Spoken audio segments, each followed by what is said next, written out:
আসসালামু আলাইকুম রহমতুল্লাহ। আজকে আমরা জানব মরুভূমির বুকে দুই বন্ধুর যাত্রার শিক্ষণীয় গল্প। চলুন শুরু করা যাক। দুই বন্ধু মরুভূমির মধ্য দিয়ে হেঁটে যাচ্ছিল। কিছুক্ষণ যাত্রার পরে তাদের দুজনের মধ্যে ঝগড়া হয় এবং এক বন্ধু আরেকজনকে থাপ্পড় মেরে বসে। যে থাপ্পড় খেয়েছিল সে মনে কষ্ট পেলেও মুখে কিছু বলল না, শুধু বালিতে লিখে রাখলো, আজকে আমার সবচেয়ে প্রিয় বন্ধু আমাকে থাপ্পড় মেরেছে।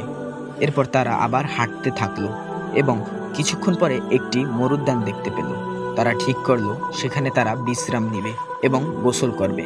কিন্তু যেই বন্ধুটি চর খেয়েছিল সে চোরাবালিতে আটকে পড়ে ডুবতে শুরু করে এবং অপর বন্ধুটি তার নিজের জীবনের বাজি রেখে তার বন্ধুকে উদ্ধার করে। উদ্ধার হওয়ার পর বন্ধুটি পাথরের উপরে খোদাই করে লিখল, আজ আমার বন্ধু আমাকে মৃত্যুর হাত থেকে বাঁচিয়েছে।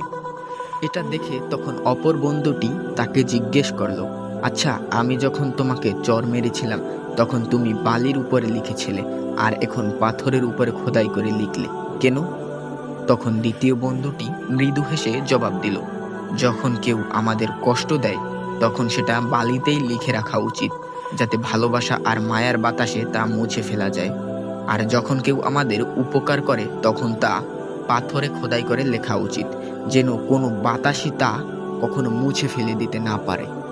শিক্ষা: প্রথমত, ঝগড়া বিবাদ না করা, আর ঝগড়া লেগে গেলে একজন থেকে আরেকজন দূরে চলে যাওয়া।